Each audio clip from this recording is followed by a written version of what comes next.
අන්ධභූතෝ අයං ලෝකෝ තනුකෙත්ත විපස්සති සකුණෝ ජාලමුත්තෝව අපොස්සග්ගාය ගච්ඡති.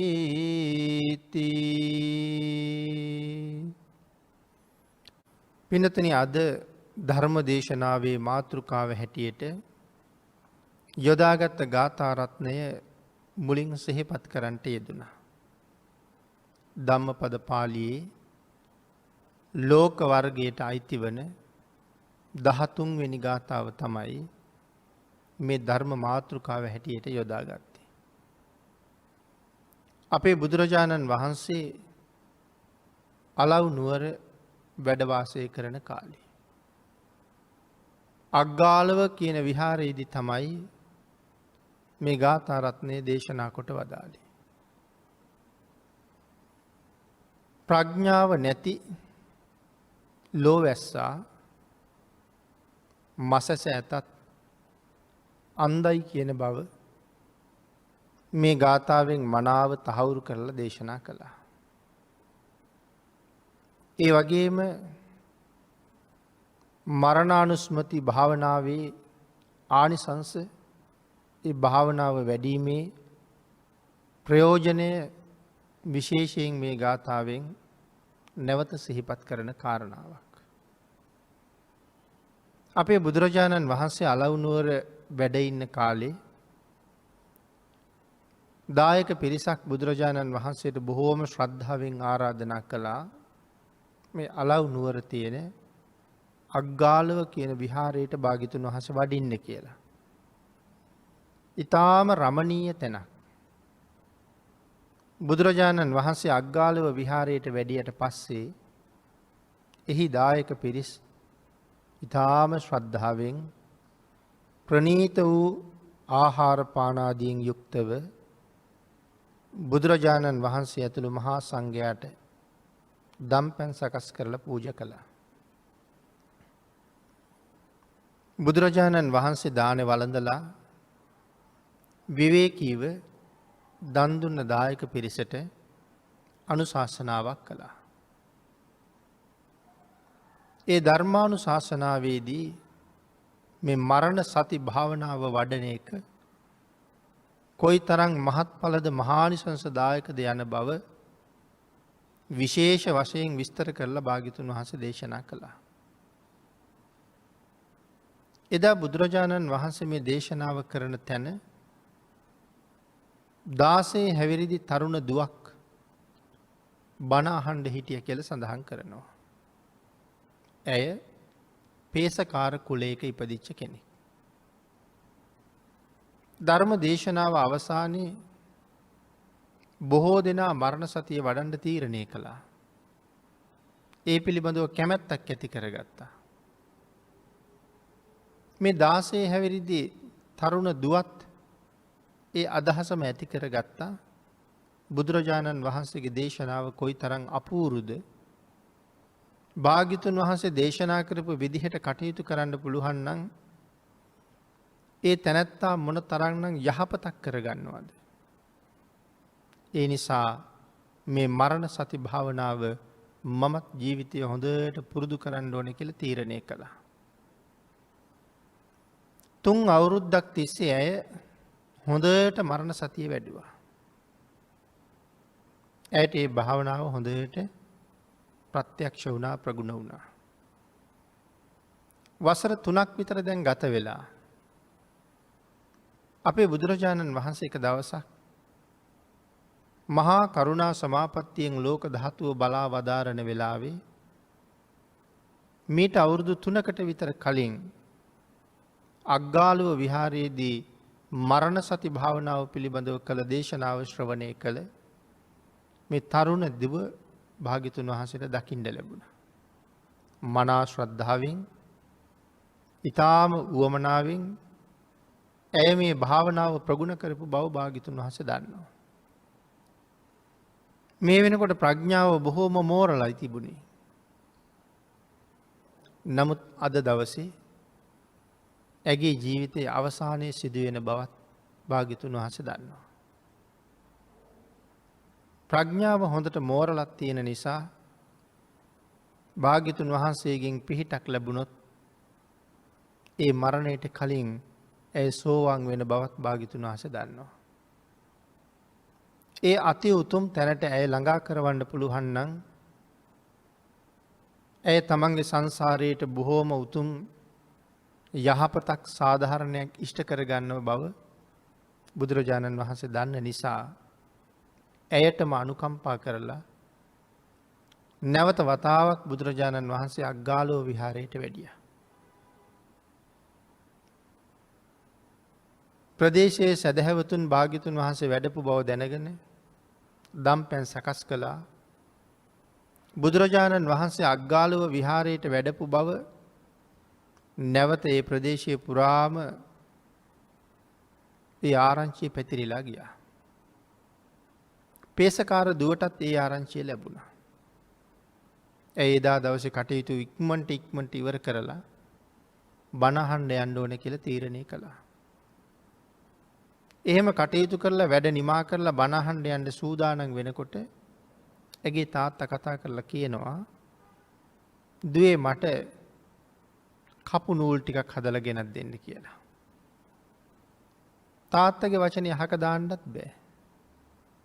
මට බණ අහන්න යන්න තියෙනවා අද ඒ වැඩේ කරන්න බෑ කියලා කිව්වොත් තාත්තට කේන්ති ගිහිල්ලා ඒ පිළිබඳව වචනයක් කියවුනොත් ධර්මයට නිග්‍රහ කිරීමක් වෙයි. එහෙම වුණොත් තාත්තට බොහෝම පව් පිරෙයි.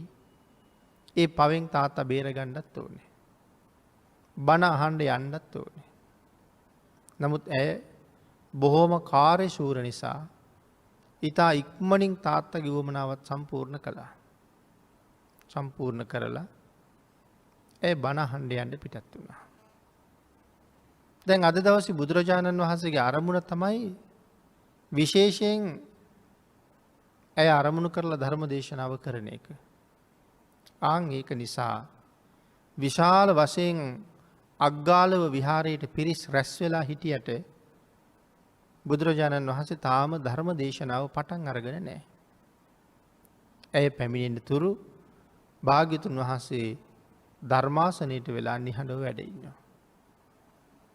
හැබැයි ඉතින් භාග්‍යතුන් වහන්සේ ධර්මාසනයට වෙලා එහෙම නිහඬව වැඩ ඉන්නකොට කිසිම දෙවියෙක් බ්‍රහ්මයෙක්වත් අහන්නේ ස්වාමීනි ඇයි තාම දේශනාව පටන් ගන්න නැත්තේ කියලා. ගෞරවය වැඩි නිසා සරියුත් මහරහතන් වහන්සේවත් අහන්නේ. එතකොට පිරිස රැස් වෙලා ඉන්නවා. භාග්‍යතුන් වහන්සේ ධර්මාසනයේ වැඩ ඉන්නවා. ධර්ම දේශනාව සිදු වෙන්නේ නැහැ. මේ අතර අර පේසකාර දුව අග්ගාලව විහාරයට ආවා. බුදුරජාණන් වහන්සේ වැඳලා ඇය පිරිස කෙරවලින් වාඩි වුණා. නමුත් ඇය බුදුරජාණන් වහන්සේට වැඳලා මේ කෙරවලේ ඉන්න වෙලාවේ බුදුරජාණන් වහන්සේ දේශනාව ආරම්භ කරනකොට එහි ආරම්භයක් හැටියට ඇගෙම්ම ප්‍රශ්න කීපයක් ඇහුවා. බුදුරජාණන් වහන්සේ දුවගෙන් අහනවා දුවේ කොහේ ඉඳලාද එන්නේ කියලා. ඇය හදිසියේ එනකොට කොහේ ඉඳලාද මේ එන්නේ? ඇය ඒ වෙලාවේ බුදුරජාණන් වහන්සේට සඳහන් කළා ස්වාමීනි මම දන්නේ නැහැ කියලා. නැවත බුදුරජාණන් වහන්සේ අහනවා කොහෙද මේ යන්නේ කියලා. ඒත් ඇය සඳහන් කළා ස්වාමීනි මම දන්නේ නැහැ කියලා. ඊළඟටත් බුදුරජාණන් වහන්සේ අහනවා නොදන්නවමද දන්නෙම නැද්ද කියලා. ඒ වෙලාවේ ආයෙ සඳහන් කරනවා දන්නවා ස්වාමීනි. නැවතත් බුදුරජාණන් වහන්සේ අහනවා හොඳටම දන්නවද කියලා. ඒ වෙලාවේ ආපහු සඳහන් කරනවා දන්නේ නැහැ ස්වාමීනි කියලා. එතකොට බුදුරජාණන් වහන්සේ ප්‍රශ්න 4ක් අහනවා. ඇය උත්තර 4ක් දෙනවා.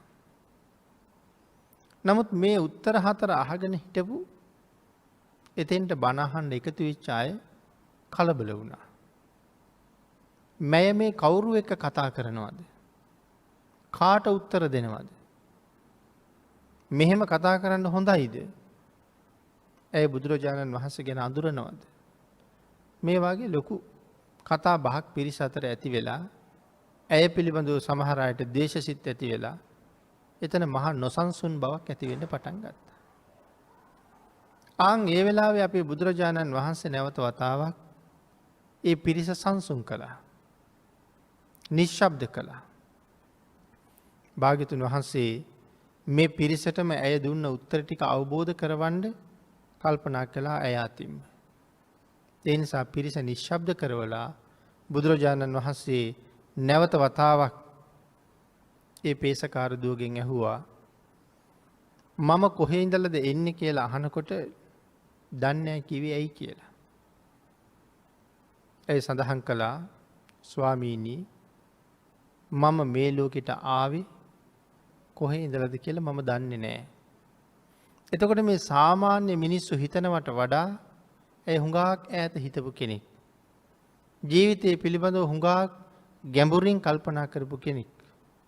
තුම් අවුරුද්දක් මරණ සතිය හොඳට ප්‍රගුණ කරලා මේ ලෞකික ස්වභාවය ඉක්මවලා ජීවිතේ ඊටාම ගැඹුරින් අධ්‍යයනය කරලා හිටපු කෙනෙක්. ඒකයි ඒ විදිහට උත්තර දීලා තියෙන්නේ. මම කොහේ ඉඳලා මෙහාට ආවද කියලා දන්නේ නැති නිසා කොහේ ඉඳලාද එන්නේ කියලා අහනකොට දන්නේ නැහැ කියලා උත්තර දුන්නා. ඊළඟට භාග්‍යතුන් වහන්සේ අහනවා කොහාටද යන්නේ? ඒකටත් සඳහන් කළා දන්නේ නැහැ කියලා. ඒකට හේතුව අහපුවාම ඒ සඳහන් කළා ස්වාමීනි මෙහි ජීවත් වෙන මම කවදා හරි මැරෙන බව මම හොඳටම දන්නවා. හැබැයි මැරිලා කොහෙද යන්නේ කියන කාරණාව මම හරියටම දන්නේ නැහැ. ඊළඟට බුදුරජාණන් වහන්සේගෙන් ඇහුවේ දන්නේම නැද්ද කියලා. ඇයි ඒකට උත්තරයක් දුන්නා දන්නවා ස්වාමීනි. මොකක්ද ඇය දන්නේ?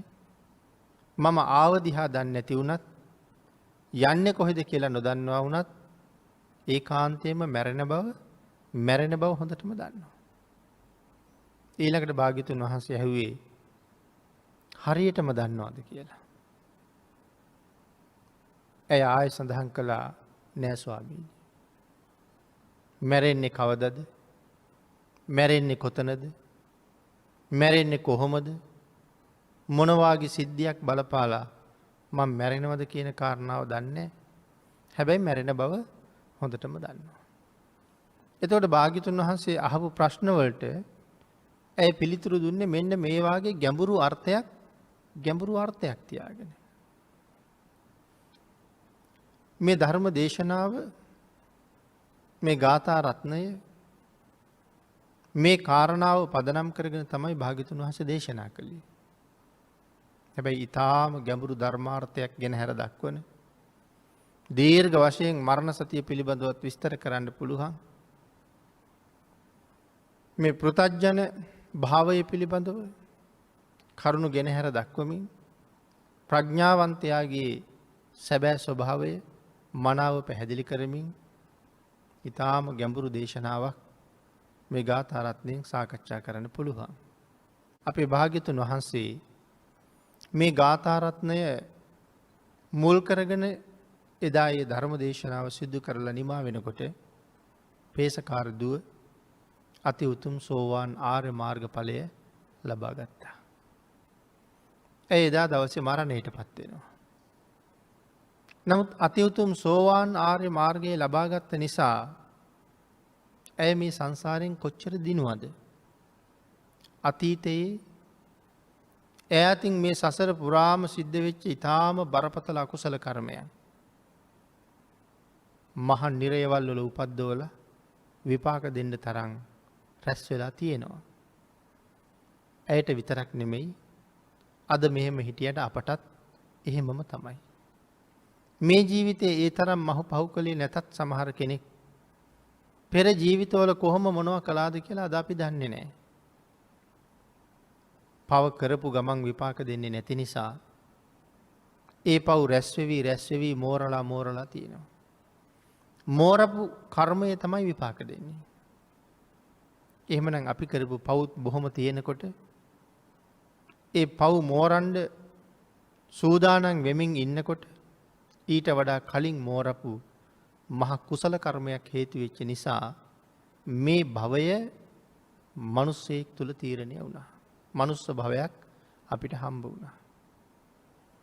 එහෙමනම් කෙනෙක් උපදින හැටි කෙනෙකුගේ ඊළඟ භවයක උපත වෙනස් කරන හැටි.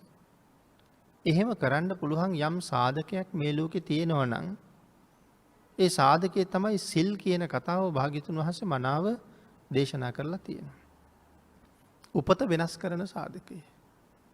මේ ජීවිතයෙන් සමුගන්නකොට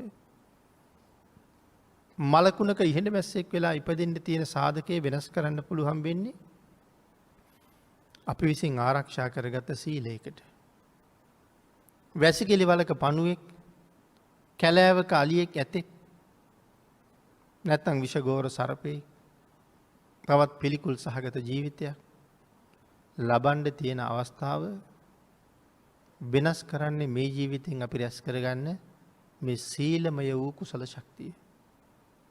එතකොට සෝවාන් ආර්ය මාර්ග ඵලය ලැබුවා කියලා කියන්නේ අනාදිමත් කාලයක් සංසාරේ රැස් කරපු අකුසල් විපාක නොදී මෝර තිබිච්ච දේවල් මේ වගේ පහත් තැන්වලට අපි අරගෙන යන්න සූදානමින් ඉන්නකොට ඒ අකුසල් වලට විපාක දෙන්න ඉඩක් නොදී එහෙම්මම අහෝසි කරලා දාන එක තමයි සෝවාන් වෙනවා කියලා කියන්නේ.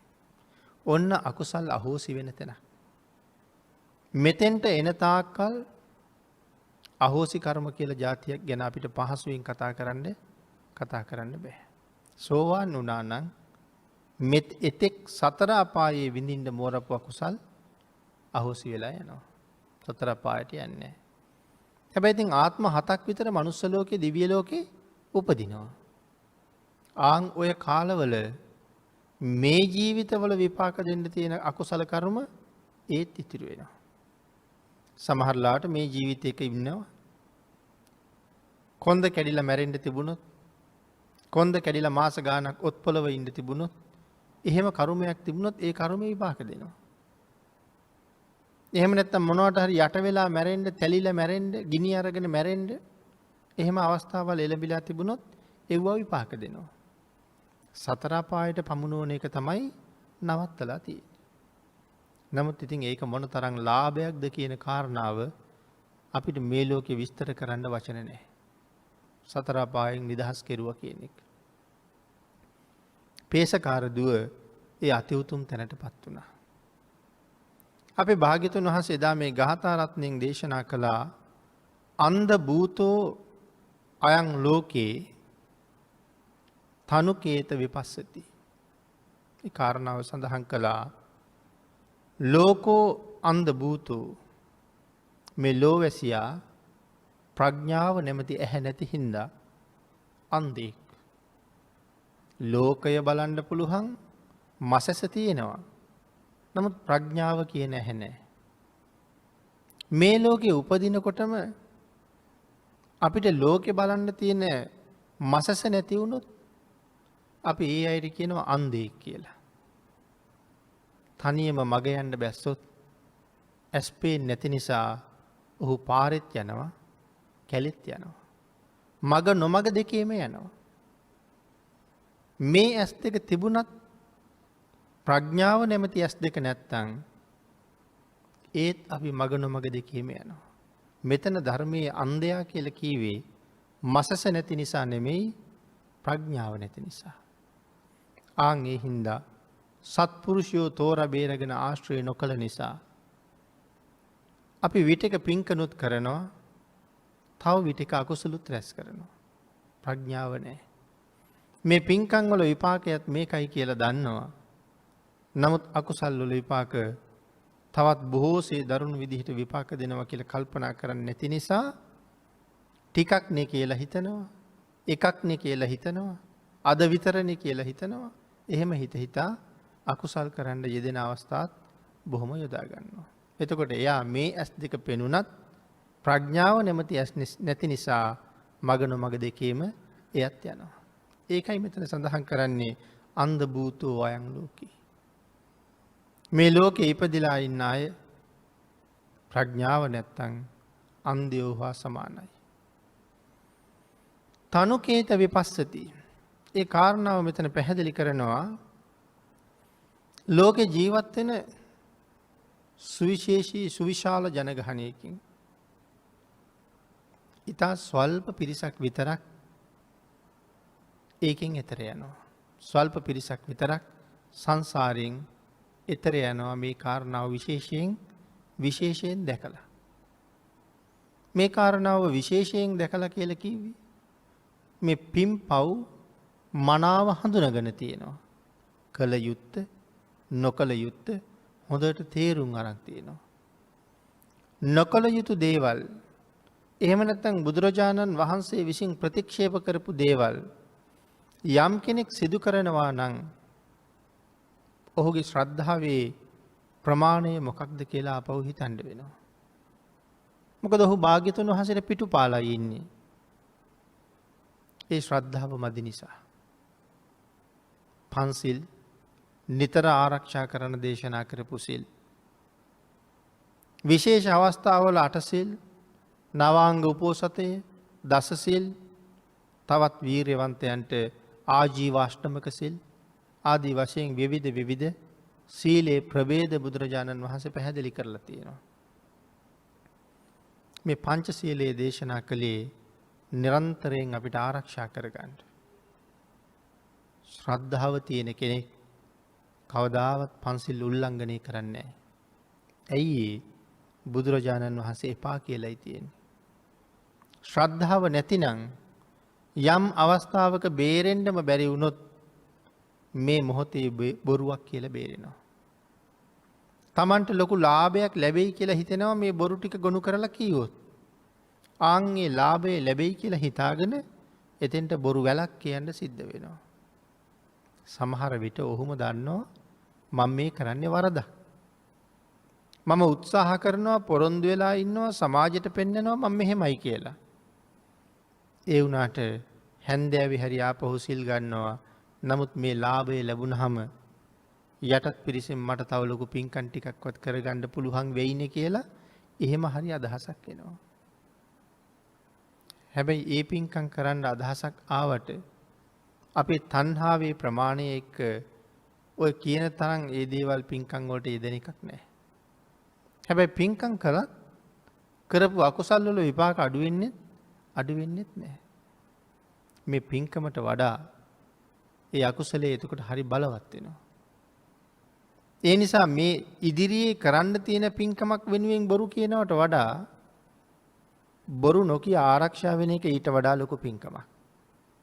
ඒක ඒ වෙලාවෙම ඒ මොහොතේම එතනම කරගන්න තියෙන පින්කමක්. අර ලාභය ලැබිලා හෙට අනිද්දාට පින්කම් කරන්න කවුද දන්නේ ජීවත් වෙයිද කියලා. ආන් ඒ හින්දා ප්‍රඥාව පාවිච්චි කරලා ඒ අකුසල් රැස් වෙන්න තියෙන අවස්ථාවල් වලින් මග ඇර ගන්න හැම වෙලාවෙම බලන්න ඕනේ. මේ කරුණ හොඳට අවබෝධ කරගෙන බුදුරජාණන් වහන්සේට කීකරු වෙලා පන්සිල් ආරක්ෂා කරගෙන හැකි හැම අවස්ථාවකම විශේෂිත සිල් රැකගෙන භාවනාදී කටයුතු දියුණු කරගෙන දානමානාදී කටයුතු සම්පූර්ණ කරගෙන මේ ලෝකයේ සුගතියක් හොයාගෙන යන්න කටයුතු කරන අය ඊටාම දුර්ලභයි කියන කාරණාවයි මේ කියන්නේ. විශාල පිරිසක් ඉන්නවා. ඒකෙන් ස්වල්ප දෙනයි සුගතිගාමී වෙන්නේ. සමස්ත ලෝක ජනගහනය පිළිබඳව කල්පනා කරලා බැලුවොත් ඒ පිරිසෙන් වැඩි පිරිසක් අන්‍ය ලබ්ධික බව මිත්‍යා දෘෂ්ටික බව අපේ ධර්මයෙන් අපි හොඳටම දන්නවා. සම්මා දිට්ඨියට ආපු අය බෞද්ධයයි සම්මත පරිසරයක ඉපදිච්ච අය ලොකු ලාභයක් අතේ තියාගෙන ඉපදිච්ච අය. කෙනෙක් ව්‍යාපාරයක් පටන් ගන්න ගියහම එයාට ටිකක් ලාභ ලැබෙන්න සෑහෙන්න කල් යනවා. මුලින් පටන් ගත්තාම ටික උපයලා තමයි එයා මුදලක් ඉතුරු කරන්න ඕනේ. එතකොට එයාට ලොකු ලාභයක් ලැබෙන්න සෑහෙන කල් යනවා. අද රුපියල් ලක්ෂයක බඩු විකුණා වුණාට ඒ බඩු ගෙනල්ලා තියෙන්නේ ණයට. ඒ ණයට ගත්ත ලක්ෂ ගෙවලා ඉවර වෙච්චාම සමහරලාට මෙයාට රුපියල් 2500ක් රුපියල් 4000ක් තමයි තියෙන්නේ. එතකොට ආයෙත් ලක්ෂයක බඩු අරගෙන එනවා. ආයෙත් මේක දුක් විඳලා විකුණලා ලක්ෂ එහාට ගෙවහම ආයෙත් 3000ක් අතේ තියෙනවා. එතකොට මේ කාල සීමාව තුළ මගේ ලාභේ රුපියල් 6-7000යි. නමුත් මම ලක්ෂ ගානකට වඩා හොයලා තියෙනවා. ඉතින් ටික ලාභයක් අරගෙන තමයි ඉහළට එන්නේ. හැබැයි මේ බෞද්ධයයි සම්මත පවුලක යම් කෙනෙක් ඉපදුනා කියලා කියන්නේ අලුතෙන් පටන් ගන්නව නෙමෙයි. එයාට තියෙන පටන් අරගෙන දියුණු වෙච්ච ව්‍යාපාරයක්. මොකද බෞද්ධයයි සම්මත පවුලක ඉපදුනා. ආන්ගේ පවුලේ ඉපදෙන්න ලබාපු භාග්‍යයත් එක්කම ඒ අම්මා තාත්තා තමන්ගේ දරුවන්ට මනාව තිසරණය මොකද්ද කියලා කියලා දෙනවා. කුසල් අකුසල් මොනවද කියලා කියලා දෙනවා.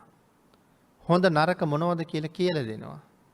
වැඩිහිටියන්ට සලකන හැටි, ගුරුවරුන්ට සලකන හැටි, මව්පියන්ට කීකරු වෙන හැටි මනාව කියලා දෙනවා. අකීකරු වීමේ විපාකත් වෙනම කියලා දෙනවා. ධර්මයේ සඳහන් කරපු හැටි නිතර බණ අහන අය හුඟක් දන්නවා. අපේ ධර්මයේ සඳහන් කළා මව්පියන්ට අපරාධ කරපු අය, වැඩිහිටියන්ට අපරාධ කරපු අය, ගුරුවරුන්ට අපරාධ කරපු අය මුසාවාදා වගේ වචන ප්‍රකාශ කරපු අය අටමහා නිරේ දෙවනි නිරේ මට්ටමේ උපදිනවා කියලා. ඉතින් මේ කාරණාවල් මිත්‍යා දෘෂ්ටිකව ඉපදුනොත් කවදාවත් දන්නේ නැහැ. නමුත් මිත්‍යා දෘෂ්ටිකයි කියලා ඒ කවුරුවත් නිරේට නොයා ඉන්නෙත් නැහැ. සම්මා දිට්ඨික පවුලක ඉපදුනොත්, සත්පුරුෂ මව්පියන් මුණ ගැහුනොත් මේ කරුණු ටික මුලින්ම කියලා දෙනවා. ඒකනේ බුදුරජාණන් වහන්සේ මව්පියන්ගෙන් දරුවන්ට වෙන්න ඕන යුතුයකම් පහ අතර පළවෙනි යුතුයකම හැටියට පාපා නිවාරෙන්ති කියන යුතුයකම දේශනා කළේ. එතකොට කොච්චර ප්‍රමාණයක් අපේ ජීවිතෙන් සම්පූර්ණ වෙලා ආවරණය කරලාද? ආන් ඒකයි සඳහන් කළේ සම්මා දිට්ඨිකව උපදිනවා කියලා කියන්නේ හොඳ ලාභ ලැබෙන ව්‍යාපාරයක් ලැබුණා වගේ. ඉස්සරහට පවත්වන්න විතරයි දැන් තියෙන්නේ. මුල ඉඳලා ආරම්භ කරන්න දෙයක් නෑ වාගේ. එතකොට සමස්ත විශාල ලෝක ජනගහනයකින් මේ සම්මා දිට්ඨිකයෝ ලෝකෙ කොච්චරද ඉන්නේ? නමුත් බෞද්ධයයි සම්මත පවුලක ඉපදිලත් හරියට මේ කරුණු කාරණා නොදැනගත්ත නිසා සතර අපාය පිළිගන්නේ නැතුව, කර්මය කර්මඵලයේ පිළිගන්නේ නැතුව කටයුතු කරන අය කොච්චර ඉන්නවද? බුදුරජාණන් වහන්සේට අකීකරු වෙලා මුළු පංච සීලේම උල්ලංඝනය කරගත් අය කොච්චර ඉන්නවද? එහෙමනම් මිත්‍යා දෘෂ්ටික පිරිස් සියල්ල මෙතනින් අයින් වෙනකොට සම්මා දිට්ඨිකයයි සම්මත පවුලේ බොහෝ දෙනා ඒ ධර්මයේ පිළිගන්නේ නැතිකොට අපේ සමාජය තුලත් කීයෙන් කී දෙනාද නිවැරදි ශ්‍රද්ධාවක පිහිටලා කර්මයයි කර්මඵලයයි අදහගෙන සතර අපායට බයි කුසල් දහම් වල යෙදෙන අය අපි දකින්නේ. ආන් ඒකයි මෙතන සඳහන් කළේ තනුකේත විපස්සති. ඊ타ම සුළු පිරිසක් ටික දෙනෙක් වෙසසා දකින නිසා පුහුදුන් අය අතරින් ඊතා ටික දෙනයි සතර අපායෙන් ගොඩට යන්නේ. ඊළඟට සඳහන් කළා සකුණෝ ජාලමුත්තෝ. සකුණෝ කියලා කිය කුරුල්ලන්ට. සකුණෝ ජාලමුත්තෝ. මෙතන සඳහන් කරනවා දැලින් මිදුන වටුවෙකුමින් කුරුළු වැද්දෙක් කුරුල්ලෝ අල්ලන්න දැලක් දාලා. මේ දැලට බොහෝ කුරුල්ලෝ මැදි වෙලා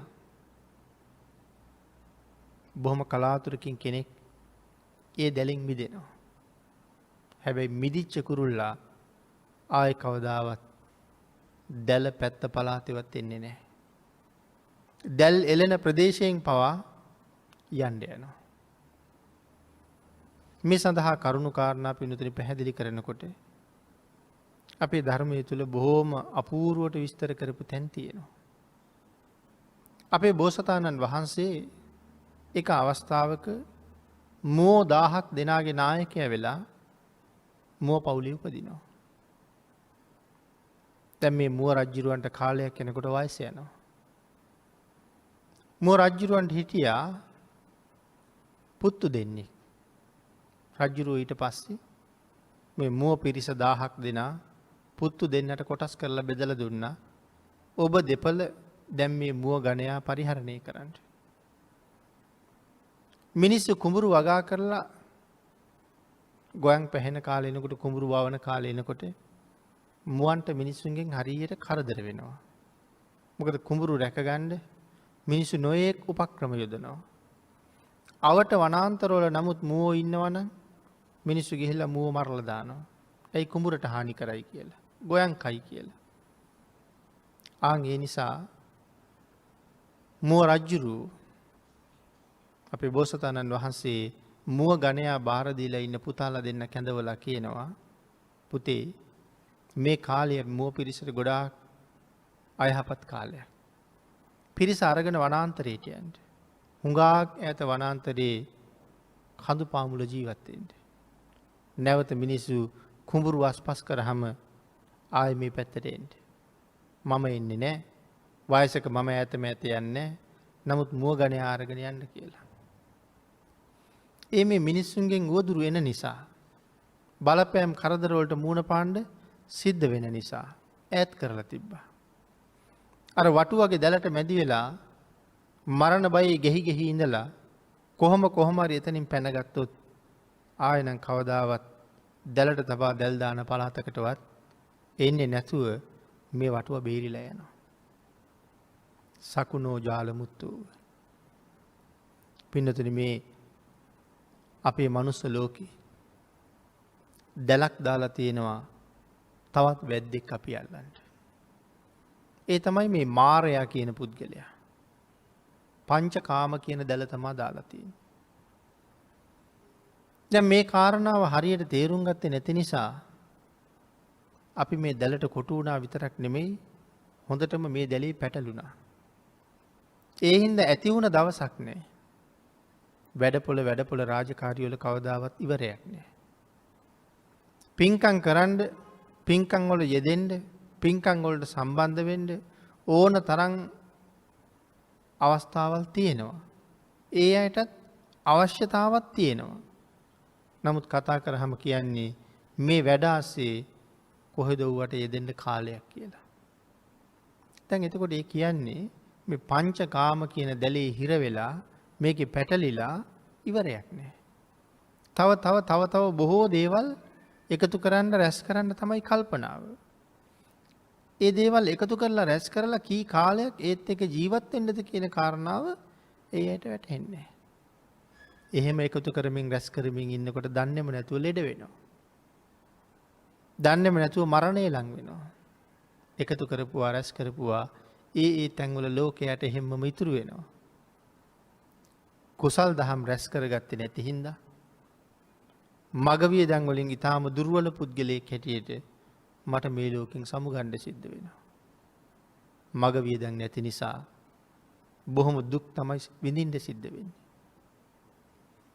එතකොට මේ වටුවා අර දැලෙන් බේරිලා එන්නේ වගේ බුදුරජාණන් වහන්සේලා වගේ සත්පුරුෂ උත්තමයන් වහන්සේලා සසර පිළිබඳව මනාව පැහැදිලි කරලා ධර්ම දේශනා කරාම සංසාරේ බොහොම පින් කරගත්ත තුනුරුවන්ට ගරු කරන සත්පුරුෂ ශ්‍රද්ධාවන්තයෝ ආන්ගේ ධර්ම කාරණාව මත හැසිරෙනවා. ඒ ධර්ම කාරණාව මත හැසිරිච්ච අය සතර අපායට හැම වෙලාවෙම පිටුපානවා. සුගතියට මුහුණලා නිවන අරමුණු කරගෙන කටයුතු කරනවා. අර දැලින් මිදිච්ච කෙනා ආයෙ දැලට එන්නේ වගේ මේ පංචකාම ලෝකේ තියෙන භයානක බව තේරුම් ගත්ත කෙනා පංචකාමයේ ගැටෙන්න යන්නේ. නමුත් මේ ගිහි ජීවිත ගත කරන අපි මේ පංචකාමයට එක්ක ජීවත් වෙනවා. ඒක අපේ ජීවත් වීම සඳහා අපිට යමක් හොයා හම්බ කරගන්න ඕනේ. අපි භාග්‍යතුන් වහන්සේ කවදාවත් ඒ දේවල් තහනම් කරලා නැහැ කොතනවත්. ධනය හම්බ කරන හැටි බුදුරජාණන් වහන්සේ තරම් පැහැදිලි කරපු ධනය හම්බ කරන ක්‍රම ධනය ආරක්ෂා කරගන්න ක්‍රම බුදුරජාණන් වහන්සේ තරම් දේශනා කරපු තව ශාස්තෘවරයෙක් මේ ලෝකේ නැහැ. රැස් කරන ධනය ඉතුරු කරගෙන ධනවත් වෙමින් බොහෝ පින්කම් කරගනිමින් සසරට කුසල් එකතු කරගන්න හැටි අපිට දේශනා කරපු මෙවන් ආර්ථික විශේෂඥයෙක් මේ ලෝකේ තව නැහැ. භාග්‍යතුන් වහන්සේ ඒ කරුණු එකක්වත් අහනම් කරලා නැහැ. නමුත් මනාව කරුණු දැක්වුවා මේ කාරණාවල් මනාව තේරුම් අරගෙන අපි කොයි විදිහට කටයුතු කළ යුතුද? මනාව පන්සිල් ආරක්ෂා කරගෙන සීලයෙන් පෝෂණය වෙන්න ගිහි අයට නිත්‍ය සීලයක් භාග්‍යතුන් වහන්සේ දේශනා කළා. මේ සීමාවෙන් පිටපයින් එපා. මොන වැඩේ කළත්, මොන රස්සාව කළත්, මොන ව්‍යාපාර කළත් මේ සීමාව ඉක්මවන්න එපා. ඒ සීමාව ඉක්මවන්නේ නැතුව වෙහෙසෙන ඕනෑම පුද්ගලයෙක් ඊටාම වේගෙන් ධනවත් වෙන්න පටන් ගන්නවා කියන එක බුදුරජාණන් වහන්සේගේ අනුශාසනාව. හැකි හැම වෙලාවකම පොය දවසක වගේ අටසිල් වලින් නවාංග උපෝසතයෙන් දසසිල් වලින් පෝෂණය වෙන්න බුදුරජාණන් වහන්සේ අපිට කරුණු දැක්වුවේ තවත් විශේෂ සීලයක් ආරක්ෂා කරගන්න ඕන නිසා. දිගින් දිගටම ජීවිතවලට උවදුරු එනවා නම්, කරදර එනවා නම්, පන්සිල් ඉක්මවා ගියපු විශේෂ සීලයක පිහිටන්න පුළුවන් නම් ඒක තවත් ලොකු ආරක්ෂාවක් කියන කාරණාව බොහෝ ධර්ම කරුණු වලින් විස්තර කරලා තියෙනවා. භාග්‍යතුන් වහන්සේගේ ඥාතීන් ශාක්‍ය වංශිකයෝ. ඒ අයට ඒක අවස්ථාවක මිදෙන්න බැරි මහ කරදරයක් ලැබෙනවා. විදුටුබ රජුරුව විසින් සමූල ඝාතනය කෙරෙනවා. දැන් මේ කාරණාව එක දවසින් දෙකෙන් සම්පූර්ණ වෙන එකක් නෙමෙයි.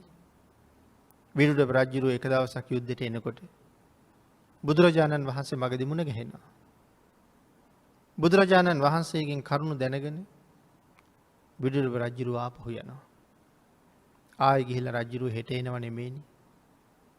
ආයෙ ගිහිල්ලා රජුරුව සෑහෙන කාලෙකින් තමයි එන්නේ. ඒ එනකොටත් බුදුරජාණන් වහන්සේ මුණ ගැහෙනවා. එදත් රජුරුව ආපහු යනවා. ආයෙත් ගිහිල්ලා රජුරුව සෑහෙන කාලෙකින් තමයි ආයෙ යුද්ධෙට එන්නේ. මුලින්ම මෙතෙන්ට යන්න පටන් ගන්න නැත්නම් ශාක්‍යයන් ඝාතනය කරනවා කියලා තීරණය කරලා පළවෙනි ගමන වැළකුණ දවසේ ඉඳලා තමන්ගේ අභිමතාර්ථය සම්පූර්ණ කරගන්න කාලය වෙනකොට වසර ගණනක් මේ අතරතුර ගෙවෙනවා. නමුත් ශාක්‍යයන්ගේ මහා කරුමෙකුත් සංසාරේ තියෙනවා. අපේ බුදුරජාණන් වහන්සේ ආන් ඒ නිසා ශාක්‍යයන්ට විශේෂයෙන් පන්සිල් ඉක්මෝලා අටසිල් මත ජීවිතය පෝෂණය කරගන්න අවවාද කරලා තිබුණා. ඒක තවත් විශේෂ හින්දා. එහෙනම් විශේෂ කරදර ජීවිතවලට එළඹෙනකොට ඒව නවත්තන්න බැරි නම් අපිට තියෙන ආපහු සැරයක් සිල්වත් වෙන එක. එදාට මරුණත් කමක් නැහැ. දුගතියක යන්නේ සුගතියක උපදින නිසා. ආන් ඒ නිසා මනාව මේ ලෝකයේ තතු තේරුම් අරගත්ත පුජ්‍යලයා සතර අපාය දන්නවා. සතර අපායට යන්නේ කොහොමද කියලා දන්නවා. ඒ වෙනුවෙන් කරන්නේ මොනවද කියලා දන්නවා. මොනව කරන අය සතර අපායට යනවද කියලා දන්නවා. ආන් එතකොට ඒකෙන් බේරෙනවා. අපේ බුදුරජාණන් වහන්සේ අපෙන් බලාපොරොත්තු වෙච්ච කාරණා අතර මේ වියත්තා කියන කාරණාව හරි වටිනවා. මොකද්ද මේ වියත්තා කියලා කියන්නේ? නොයෙක් කරුණු කාරණා බොහෝ පැතිවලින් විස්තර කරන්න පුළුවන් මේ වචනේ. නිවනට යන මඟ හැම දෙනා ළඟම ප්‍රචලිත වෙන්න ඕනේ. මනාව ඒ පිළිබඳව කරුණු දැනගන්න ඕනේ. යම් කෙනෙකුගෙන් ඇහුවොත් දොස්තර මහත්තයෙක් වෙන්නේ කොහොමද කියලා. දොස්තර මහත්තයෙක් වෙලා නැති කෙනෙකුට කියන්න පුළුවන් මෙන්න මේ විදිහට කටයුතු කරලා මේ විභාග ටික පාස් කරගත්තාම දොස්තර කෙනෙක් වෙන්න පුළුවන්. මේ විදිහට විභාග ටික පාස් කරගත්තාම ඉංජිනේරු මහත්තයෙක් වෙන්න පුළුවන්. දැන් එතකොට මේ ඉංජිනේරුවරයෙක් වෙන හැටිවත් දොස්තර කෙනෙක් වෙන හැටිවත් මේ විස්තර කරන්නේ දොස්තර කෙනෙකුත් නෙමේ ඉංජිනේරුවරයෙකුත් නෙමේ. තමුන් දොස්තර නූනත් තමන් ඉංජිනේරුවෙක් නූනත් ඒ තැනට යන හැටි හොඳට දන්නවා. ඒ කියන්නේ ඒ ක්‍රමය ලෝකෙ හොඳට ප්‍රචලිතයි. රියදුරෙක් වෙච්චි නැති කෙනෙකුට වුණත් නීත්‍යානුකූලව රියදුරෙක් වෙන්නේ මෙහෙමයි කියන කාරණාව කියන්න පුළුවන්. නමුත් එයා රියදුරෙක් නෙමෙයි. ඒ වුණාට නිවනට යන්නේ මෙන්න මෙහෙමයි කියලා හරියට කෙනෙක් දන්නවනම් ආන් ඒක හරි වටිනවා. ලෝකේ නිවනට යන්න කොහොමද කියන එක දන්න අය හුඟක් අඩුයි. අනික හැම දෙයක්ම දන්නවා. නිවනට යන හැටි දන්නවා අඩුයි. ආන් එහෙනම් අර ඉස්කෝලෙකට ගිහිල්ලා නැති කෙනෙක් නමුත් දොස්තර මහත්තයෙක් වෙන හැටි දන්නවා වගේ මේ ලෝකේ ජීවත් වෙන හැම පුජ්‍යලයක්ම නිවන් දකින්න පිළිවෙත දැනගෙන ඉන්න ඕනේ. නිවනට යන්නේ කොහොමද කියලා ඇහුවොත් හරියටම මග කියන්න ඔහු දක්ෂ වෙන්න ඕනේ. වියත්තා කියලා සඳහන් කළේ ඒකයි. එහෙමනම් පින්නතුනි මනුස්ස ලෝකේ ජීවත් වෙනකොට අපි මේ පංචකාමයෙන් අන්ධ වෙලා ජීවත් වෙන අපි කොහොමද පංචකාමයෙන් මිදිලා සතර අපායෙන් මිදිලා සුගතියට යන්න කටයුතු කරගන්නේ කියන කාරණාව අපි හැමෝම දැනගන්න ඕනේ කියන කාරණාවයි මේ සඳහන් කරන්නේ. එහෙමනම් ටික දෙනෙක් තමයි ලෝකය විශේෂයෙන් දකින්නේ. ආන්ගේ ටික දෙනා අතරට එකතු වෙන්න අපිටත් පුළුවන් නම් ඒක බොහොම වටිනවා. අපොස්සග්ගාය ගච්ඡති. ටික දෙනෙක් සුගතියට යති. පස්කම් ගුණ නැමැති දැලට වැසුණු සතුන් අතුරෙන් ටික දෙනෙක් සැපයට යති. පංචකාමයේ නැමැති දැලයට කොටු වෙච්ච පුජ්‍යලයා එහෙම නැත්නම් වටු වැද්දාගේ දැලට අහු වුණ හැම පුජ්‍යලයකටම දුකසේ මරණයට යන්න සිද්ධ වෙනවා. නමුත් දැලෙන් ගැලවිච්ච අය තව চিරාත් කාලයක් සතුටින් ඉන්නවා. පංචකාමයේ කියන මේ දැලට කොටු වෙච්ච අය කවදා හරි දවසක මරණයට යනකොට ඒ අයට හුඟක් දුකසේම මරු වැළඳ ගන්න සිද්ධ වෙනවා. මොකද මේ ලෝකේ කරගත යුතු කාරණාවල් අපි අතින් අත්‍යවශ්‍ය දේවල් කෙරිලා නැහැ. මුලින් කිව්වා වගේ මග වියදම් හරියට සම්පූර්ණ කරලා නැහැ. නමුත් ඒක හරියටම දැනගත්ත පුජ්‍යලයා මේ ජීවිතයේට බොහෝ දේ හරි හම්බ කරනවා වගේ Tamanට තනියම යන්න තියෙන ඊළඟ මගට අවශ්‍ය දේවලුත් හරි හම්බ කරගන්නවා. මරණාසන්න වෙලා එක්තැන් වෙලා රෝගාබාධයන්ට ගොදුරු වෙලා ඉන්න අවස්ථාවේ මෙහෙන් කොයි මොහොතේ පිටත් වෙන්න උනත් ණය නැතුව ගෙනියන්න මුදලක් අතේ තියෙන බව හොඳටම දන්නවා. ආන් ඒ අය සතුටින්ම මෙලවින් පිටත් වෙනවා. සියලු දෙනාටම ඊ타ම ඉක්මන් භවයක ඊ타මත්ම කෙටි කාලයකින් සැප සහිත ප්‍රතිපදාවකින් උතුම් චතුරාර්ය සත්‍ය ධර්මය අවබෝධ කරගන්න මේ කුසල ශක්තිය පාරමිතාවක් වේවා කියලා ප්‍රාර්ථනා කරමු.